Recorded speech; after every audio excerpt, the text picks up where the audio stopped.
আমাৰ এইটো জেগাটো হৈছে আপোনাৰ অঞ্চলটো হৈছে জাপৰি পথাৰ। ইয়াত প্ৰায় আপোনাৰ 1500-2000 মান আছে মানুহ।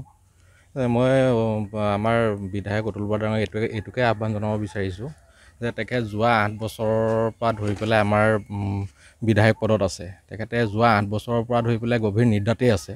তেখেতে এতিয়া নিদ্ৰা ত্যাগ দিব হ'ল।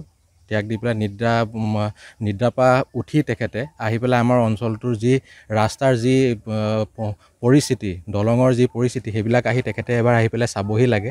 চাই পেলাই আমাৰ যিবিলাক আমাৰ স্কুলীয়া আছে, স্কুলীয়া ল'ৰা ছোৱালীবিলাকৰ যাতায়াতৰ কাৰণে বহুত অসুবিধাৰ সন্মুখীন হ'বলগীয়া হৈছে। তেখেতলোক স্কুললৈ অহা যোৱা কৰোঁতে বহুত অসুবিধাৰ সন্মুখীন হৈছে।